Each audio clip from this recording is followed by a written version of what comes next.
I'm Markia. Want to hear something scary?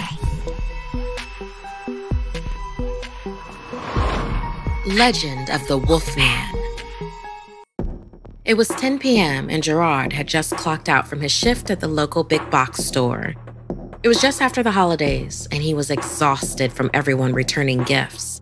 And he'd had to work late because his buddy Mal had called in sick. He made his way out to his car towards the middle of the employee lot. It was practically empty, except for a few shopping carts and mounds of snow.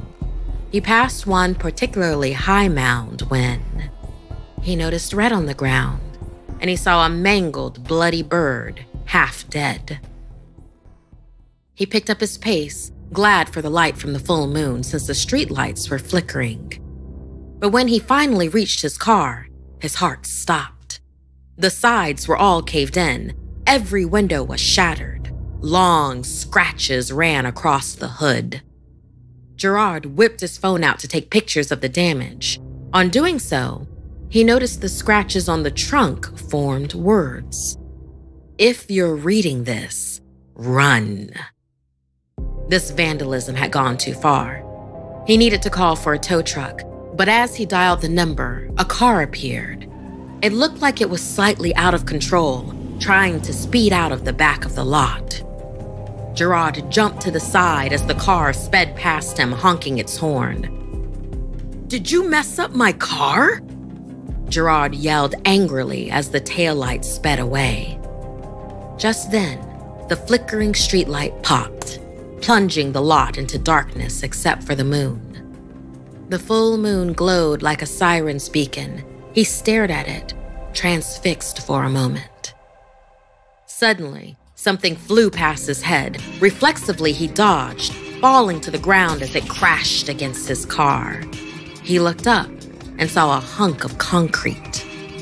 Looking behind him, he caught sight of a silhouette of a very large figure and heard a deep growl. Gerard jumped up and sprinted down the street. Who or whatever that was could have his car. Eventually, he stopped to take a breath. He only had a few seconds of relief before he heard loud, quick footsteps behind him, and the growling grew louder. A neon sign of a store flickered up ahead. Gerard raced to the front door. He pulled on it, but it wouldn't budge. His heart sank when he looked up and saw the sign flicker again. Closed. But there was no time to panic. He could see the figure closing in on him in the reflection of the store's window. He dove out of the way just in time to miss the creature's arm, which went through the wooden door he had been in front of. He took off again, running for his life. Finding shelter amongst a group of trees at a nearby park, Gerard breathed a sigh of relief when something buzzed. It was his phone.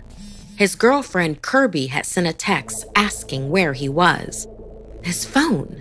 He had forgotten he had it. Hurriedly, he typed the number to get help. But before he could finish, next to his ear, he heard the creature's panting. He was knocked down by a hard blow to the head. Instantly dizzy, he felt something grab him and flipped him over. Mal? That was Mal. His co-worker who had called in sick, but he was almost unrecognizable.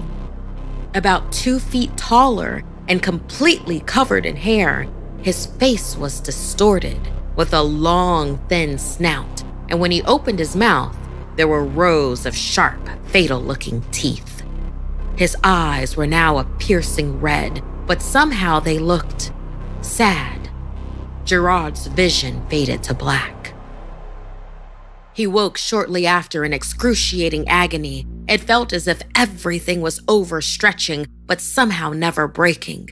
He tried to scream, but could only get out an animalistic roar. The same roar Mal had made. He held up his hands in front of him. They had grown into large, hairy paws with sharp claws.